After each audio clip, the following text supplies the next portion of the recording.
Hi, and welcome to The Curling Show, the podcast that brings you interviews with the sport's top athletes and the people who shape the game. Brought to you by Bell's Brewery and their fairly amazing lineup of beer, ale, porter, and stout, including amber ale. I'm Dean Gemmel, and in this edition, we decided it was time to give another front-end player some airtime, so we caught up with Scott Pfeifer from Team Furby. Thanks for being on the show, Scott. I know you're a fan because you actually told me you listened to some of the interviews, so it's nice to have a fan and a listener on the show. I love listening to it and hearing the views of other curlers as well. All right. Hey, your team, like a lot of teams, is sort of in the midst of a bit of a quiet January right now before I'm sure what you hope will be a busy February, and then you got the Strauss Canada Cup at the end of the month. But how do you pass the time on these weekends off, besides sitting in the hot tub drinking beer? I wish I had a hot tub at home so I could drink beer in it, but actually a lot of the time we spend off, we reacquaint ourselves with our families because normally during the curling season we only get 1 or 2 weekends off. So it's a nice change. Obviously we still spend some time together as a team. We have a function with one of our sponsors this weekend, so we'll see each other on and off, and we're always out throwing practice rocks as well. Yeah, let's talk about your team season so far. It's actually been pretty decent on the Ultima World Curling Tour, but you're not going to the Olympics, and that's how a lot of people are probably going to judge it, unfortunately. But what happened to your team's mojo in Halifax? We've sat down afterwards and we've kind of talked about what happened there, and I think it was first and foremost we didn't play well enough to win the competition, but it was one of those ones where it kind of snowballed. We lost our first game to Kevin Martin and came back with a strong one against John Morse. Got fortunate in that, and things just didn't seem to go our way during the week. Every time we tried to kind of force the issue against the other team, we would leave them an opening and they'd capitalize. And that's the way it goes. If people want to judge our season on one weekend, that's fine. But we're sitting here refocusing our sights on qualifying for the Brier and hopefully the World Championships. What about you personally? With about a month and a half to reflect here, do you ever think you might have put too much pressure on yourself in this event? Going into the event, yeah, I think every team had more pressure on ourselves, but we went in there best prepared as we could be, and we have absolutely no regrets coming out of there. Would we approach it any differently? Perhaps, maybe be more relaxed out there, but what can you do? We did our best, and we knew there was going to be 9 disappointed teams going home. If you had a choice, would you have rather finished the way you did or lose in the final like Jeff Stoughton? To be honest with you, I'd probably rather lose in the final like Jeff Stoughton did. Sitting there for the last 3-4 games, knowing you're basically eliminated from competition, it was pretty disheartening, but we went out there and tried in every single game because we knew a lot of the games meant a big thing to other teams. We all know what Jeff Stoughton said about Gushu's chances in Halifax. Where would you have ranked that team before the event started? First and foremost, we played against that team a few weeks earlier in the Port Hawkesbury Grand Slam, and they qualified and did very good. So they were playing good. They probably weren't ranked in the top 4 by many of the teams. Obviously, halfway through the week, you knew they were playing fantastic and had a definite chance of winning the thing. Last thing on the trials here, Randy talked a bit about his issues with the trials qualifying process, and we all know it's going to change. Do you think it needs an overhaul or just fine-tuning? I definitely agree with what they're trying to do in making sure that people getting into the trials have won an event. I don't think there needs to be a major overhaul. I'm a little maybe concerned about having one big bond spill where 4 teams get out of, because if a team has one bad weekend, there goes your chances at basically half the spots into the next Olympic trial. So hopefully they develop it in consultation with a lot of the players in the World Curling Tour as well. Yeah, I think you're right about that. I'd like to see a little more reward for consistent play than 1 or 2 big events. You can look at the Canada Cup qualifiers. It's really one event. So I'd really like to see some more spots for consistent play than one event. Yeah, I hope so. The Canadian team ranking system basically incorporates everything in throughout the year. So hopefully there's a lot more weight towards that in the next trials process here.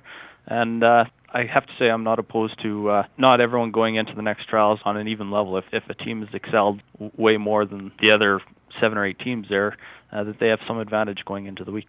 Well, and that was Randy's main beef, I guess, wasn't it? You guys had basically qualified 5 times, so and there was really no extra reward for that. Yeah, we knew that was a process going in, so we weren't making a stink about it this year, or we're just trying to improve things for the next year to basically ensure that the team that's played the best over the last 3 years, and obviously they have to play well at the trials as well, but hopefully they kind of incorporate some reward system in there for next time. Any discussion with somebody from Randy Furby's team has to include a bit about Kevin Martin. I think if we're being polite, we call it a rivalry. If we're being a bit more honest, maybe we call it flat-out animosity. But whatever the case, I like it because I think personality clashes add some drama that the sport can use. But let's say Kevin hosts a barbecue at his house this summer for his favorite people in curling. About how big do you think the guest list has to get before someone from your team gets invited? Actually, it's kind of funny you mentioned that because we actually have been at a barbecue together in the last couple of years here. Carter Rycroft actually curled on our team for a while, and we had a stag, and obviously his team was invited, and it was actually at Dave's house, and we organized a thing, went and played paintball together. You know what? There is that animosity, but I think it's been really good for the sport, and I think it's been really good for our two teams in that we keep challenging each other and trying to, I guess, basically out-achieve the other ones. Carter left your team after playing with you guys. Does that add to the rivalry at all?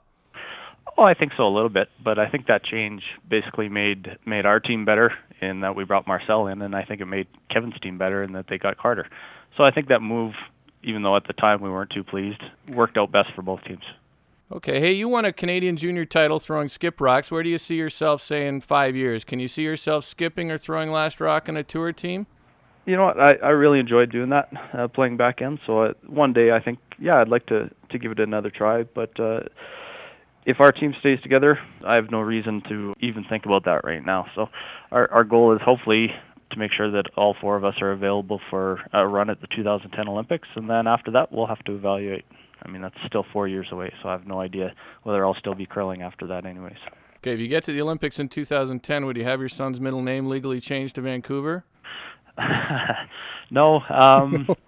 Actually, we were bugging Dave earlier when his daughter Alyssa was born that her middle name should be Vancouver, but he didn't go for it. I don't know why. No, basically, I know people have talked about it in the media about myself naming my... hey, it's not a bad name. No, my son Dominic's middle name is Trino, and I know over the next 10, 15 years when we talk about it, it's more going to be about the 3-4 years of effort that our team put in to try and achieve our Olympic goals. And although we didn't make it, I'm still very proud of the effort that our team put in. And you should be. Yeah. You're a young guy. What do you think curling has to do to keep attracting good young athletes to the sport, or attract more of them to the sport, more to the point?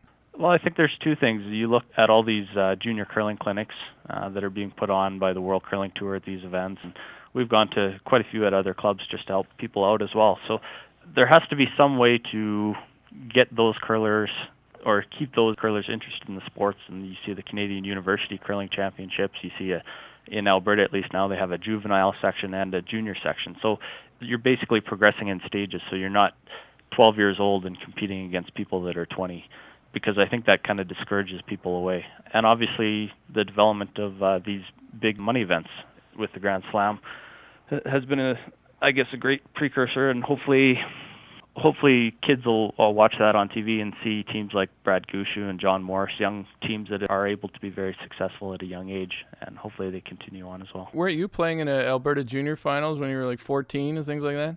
I lost an Alberta provincial junior final in 1992 when I was 15 years old. So. All right, man, we're into runback time, so you know what this is like, right? I give you a topic and you give me a thought in 1 to 3 words. Yep. All right, the CCA sending 4 red blazers to Germany for the WCF meeting. A little excessive. The best Alberta team I've never heard of. Well, I would have said Mark Johnson before this year. Kurt Balderston. The news that the CCA will lose $100,000 this year. Easy come, easy go. That mustache Randy used to wear. Glad it's gone. The highlights in Dave's hair. Hope they're gone soon. The best place to curl outside of Canada. Japan. And the trouble with Calgary is? They're too far south of Edmonton. Hey, it was a pleasure speaking with you, Scott. I appreciate your time. Good luck the rest of the way this year, and hope to see you guys do well. Thanks a lot, Dean. That's Scott Pfeifer on The Curling Show, brought to you by Bell's, where inspired brewing has been happening since 1985. If you like beer that really tastes like something, you'll really like this beer.